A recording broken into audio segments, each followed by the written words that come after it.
Contrasta con su obra la de Rafael, fruto de un temperamento joven que sabía disfrutar de la vida y que veía este mundo como el mejor posible. El destino de Rafael fue brillantísimo y le proporcionó todas las posibilidades de realización, la gloria, el amor y el dinero antes de su muerte precoz a los 37 años. Este discípulo de Peruchino, convertido en el niño mimado de Roma, nos ofrece dos tipos de obras. Por una parte, los retratos, por otra, las composiciones murales y los cuadros religiosos. En el primero de estos grupos, Rafael realiza el ideal de síntesis y de euritmia, subordina la forma según un criterio centralista y una perfecta necesidad de equilibrio. Más que iluminarlas, las sume en un baño de claridad y pule cada una de ellas hasta convertirla en una masa compacta, turgente, convexa, cerrada, simplificada, personificación de la salud juvenil y del idealismo generalizados, que no tolera inflexiones, vacilaciones, temblores ni accidentes particulares. En los retratos, Rafael volcó su simpatía, su capacidad de amistad y nos dio unos testimonios extremadamente sagaces y verídicos, pero sin sombra de malicia, de ironía ni de crítica, luminosos y puros, tanto visualmente como por su carácter. Cuando en 1508 el escultor Miguel Ángel recibió el insólito encargo de pintar el techo de la Capilla Sixtina, las posibilidades constructivas del Renacimiento, con todas sus leyes, fueron puestas al servicio de un elevado lenguaje estético y moral basado en no admitir ninguna debilidad, ningún fallo, exigir para el hombre toda la perfección y toda la gloria, pero sin orgullo alguno, con una tranquila naturalidad, con una simplicidad que ahorra todo exceso y todo adorno y exige exclusivamente el desnudo. 30 años más tarde, cuando Miguel Ángel tuvo que pintar el juicio final del testero, aparecieron ya la pasión y el dolor, el miedo y la confusión en una visión centrada, pero desequilibrada y arremolinada, que de hecho pertenece ya al arte dinámico, tenso, propio del manierismo. De los pintores italianos que trabajaron fuera de Roma no cabe olvidar a Antonio Allegri, más conocido por el sobrenombre de Correggio. Radicado en Parma, en su pintura fue más lejos que Leonardo en la captación de la atmósfera. Por otra parte, en San Juan de Parma desarrolló el tema de los techos con perspectivas inventadas por Mantegna para realizar el primer ejemplo de gran cúpula escenográfica con personajes volando entre nubes de rayo y de sol. La suavidad y la blandura de Correggio pudo obtener con su pintura en claroscuro hizo de él el pintor por excelencia del desnudo femenino. El desnudo puramente plástico para Rafael y épico para Miguel Ángel se convertía en Correggio en un tema sensual. Con este sensualismo entramos en el campo de la pintura hedonista, para deleite de los grandes del mundo, que se desarrolló particularmente en la gran capital marítima y comercial que era Venecia, organizada en una oligarquía económica dotada de una estabilidad única en la historia del mundo. Giorgione compuso para esta sociedad sus agradables escenas y paisajes, sus sensuales desnudos, temas como La Venus dormida o El concierto campestre, en los que la sabia mezcla del color, de la luz y de la atmósfera consigue una veracidad visual para una temática convencional. Las tendencias que apuntaban en la pintura de Giorgione fueron desarrolladas por el extraordinariamente dotado Tiziano Bezzelli, cuyo dominio del color no tiene precedentes. Su lucidez y destreza le permitían ser un gran retratista, penetrante en la psicología y un pintor exacto de las cualidades materiales, de la piel, los cabellos, el terciopelo, las sedas y las joyas. El arte pictórico no tuvo secretos para él y supo saltar de la pintura de caballete hasta las grandes concepciones murales, en las que conservó la calidad de las luces y del color. Su seguidor, Paolo Cagliari, el veronés, se especializó en estas composiciones murales, en los techos y muros de los salones de los potentados de Venecia, encabezados por el Palacio de los Lobos, realizó visiones apoteósicas en las que la escenografía del espacio, creada por Correggio, fue tratada a gran orquesta, con encastilladas y orgullosas acumulaciones de formas, sin que esta complicación desmereciera nunca la calidad cromática ni los valores fundamentales de la unidad luminosa. En arquitectura, fuera de Roma, debe consignarse la versión renacentista dada por Amadeo en la Cartuja de Pavia, con su fantástica y acumulada decoración inspirada en temas de platería y ebanistería. Otra orientación muy distinta tuvo el Renacimiento en Venecia, inclinado ya hacia el manierismo, después que Sansovino hubiese creado con su biblioteca marciana un impresionante sistema al claroscuro con formas caladas y el efecto teatral de un orden pequeño incluido en otro mayor. Renacimiento europeo, americano y filipino, 1500-1600. Los atrevidos hallazgos italianos sedujeron rápidamente a la sociedad opulenta de Europa. Los hombres de cultura lo llevaron en su maleta y los príncipes y poderosos, incluso la burguesía enriquecida, se apresuraron en hacer los suyos. El siglo XVI presenció así la rápida conversión a un estilo que ya no era hijo del gótico, como el gótico lo fuera del románico, sino que representaba una brusca y total subversión de valores, símbolo de la civilización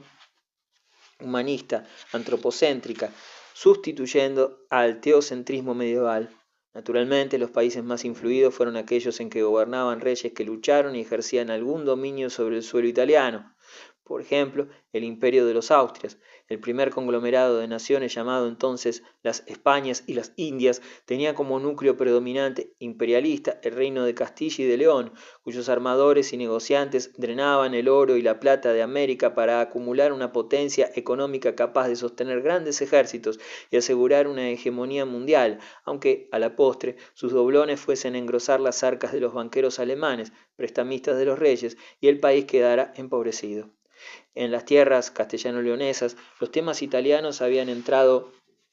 como una diversión superficial, de esnovismo, sobre esquemas tradicionales se mezclaron con otros motivos flamígeros y con yeserías y alfarjes mudéjares, como testimonio alegre del arte entendido a modo de juego para grandes señores que deseaban imitar a los banqueros de Florencia o a los ya desaparecidos reyesuelos de Granada. La llegada de la riqueza en una tierra de pobreza, del más severo ahorro ancestral, creó la necesidad gozosa de multiplicar los adornos, a ser posible costosos, y ello dio a casi todo el arte una analogía con la orfebrería que le ha valido el nombre de estilo plateresco.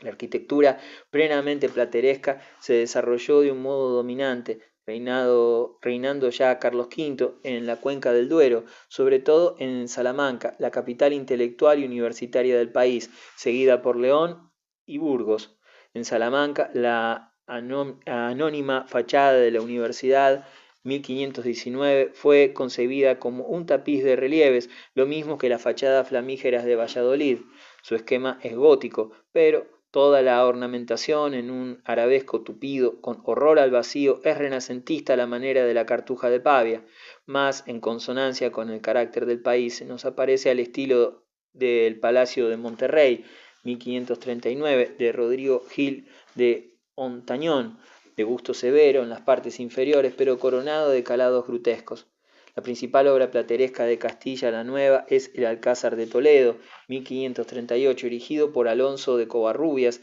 inspirado en la arquitectura salmantina. Este edificio se nos muestra, sin embargo, menos pesado, más elegante, según una evolución que el propio Rodrigo Gil de Hontañón manifestó al construir la fachada pétrea de la Universidad de Alcalá de Henares, 1543. En contraste con las zonas platerescas en última instancia tradicionales, Granada, que pocos años antes era todavía musulmana, pero que al empezar el siglo XVI vivía ya con ardor su incorporación a Europa, encarnó con una exigencia de neófito los ideales universalizadores y absolutistas del clasicismo romano, instrumento del imperialismo y del catolicismo. Pedro Machuca, formado en Florencia con Giuliano de Sangallo, fue llamado por Carlos V para construir su palacio dentro del recinto de la Alhambra, 1527, obra del clasicismo más puro, arbitrario, geométrico, con un original patio circular formando por columnatas portadoras de entablamiento, sin arcadas.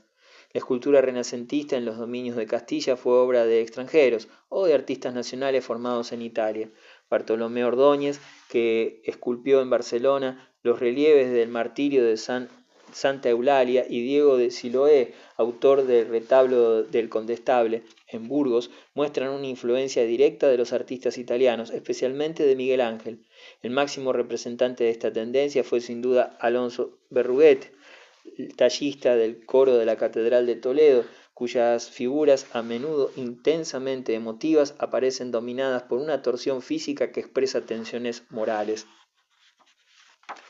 Esta torsión de la obra de Berruguete se transforma en agitación en manos del francés Juan de Huny, que trabajó en Salamanca y Valladolid, resucitando el expresionismo flamígero de los ropajes y su técnica visualista, hasta llegar a un precoz barroquismo. En pintura, Pedro Berruguet nos ofrece una tímida y embarada imitación de las tendencias italianas. Por otra parte, Gaspar Becerra lo hace de un modo frío y amanerado, y solo Navarrete, el mudo, educado en Italia, pudo realizar una síntesis ecléctica de los estilos italianos. En Portugal, en el convento de Cristo de Tomar y en la Inmaculada de Lisboa, se inició un renacimiento purista que acabó con la fantasía manuelina. La escultura, en cambio, siguió en manos de los flamencos. En los Países Bajos, al igual que ocurrió en el plateresco de Castilla, se realizó la traducción exacta de las formas flamígeras al repertorio decorativo lombardo. El Palacio Municipal de Amberes, obra de Cornelis de Briant, y el de Leiden, de Lievin de Key, conservan la silueta de un viejo statius con pormenores renacentistas. Lo mismo sucede en las casas gremiales de Bruselas, versión renacentista de los viejos hastiales y escalonados góticos. La pintura flamenca de rica tradición trató de combinar esta con las novedades italianas en el arte de Quentin Massís, que acoge la unidad de visión, la corporeidad más clásica y la búsqueda de la belleza profana, a pesar de conservar una poesía intimista y un detallismo típicamente flamencos. Mucho más personal fue Hieronymus Bosch, uno de los pintores preferidos de Felipe II, que utilizó una técnica medieval para sus fantásticas visiones, esotéricas, oníricas, simplemente satíricas, en las que, bajo el pretexto de alegorías moralizantes, presenta paisajes maravillosos, arquitecturas fantásticas, temas de la vida popular, ridiculizaciones de los poderosos, detalles sádicos y eróticos, personajes grotescos, monstruosos o extravagantes, todo ello tratado con minucioso amor y con un rico esplendor cromático. La expedición Italia de Carlos VIII de Francia a fines del siglo XV, con la consiguiente captación de artífices peninsulares, entre ellos Fray Giocondo, a quien se atribuye la torre con rampas espirales de Amboise,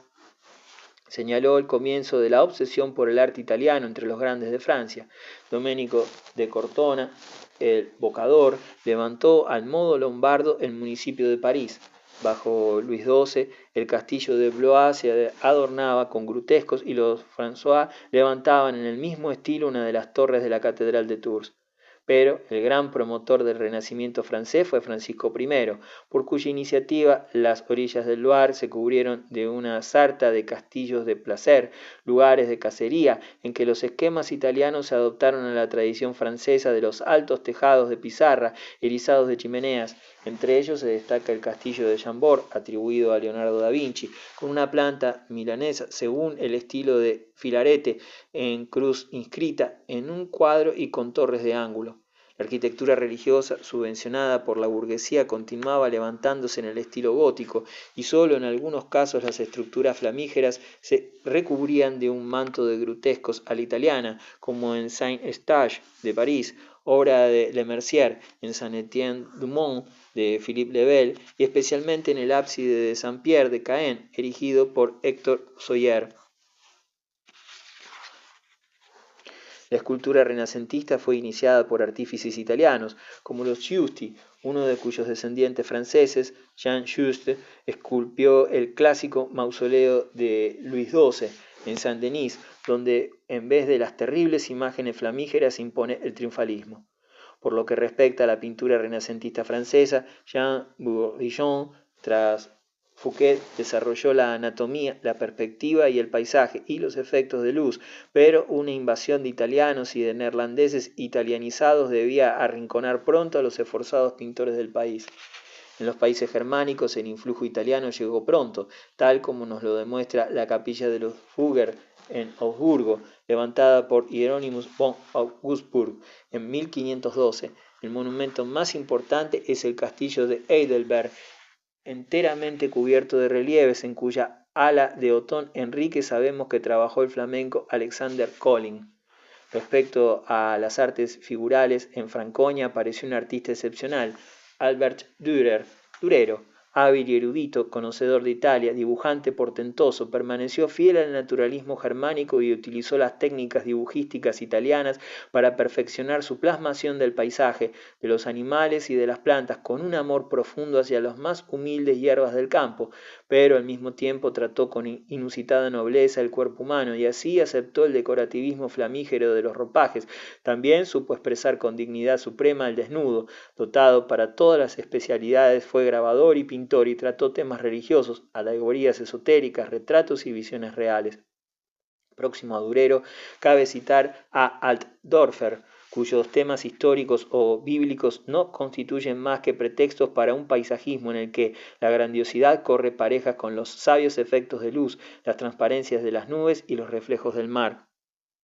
Lucas Cranach se mantuvo fiel al sentido germánico de la vegetación misteriosa, pero introdujo una interpretación muy personal de los temas mitológicos meridionales que, junto con el cultivo del desnudo incisivo, irónico y a veces morbosamente deformado, le llevaron una rara sensualidad rayana en el puro erotismo y portadora de una carga esotérica.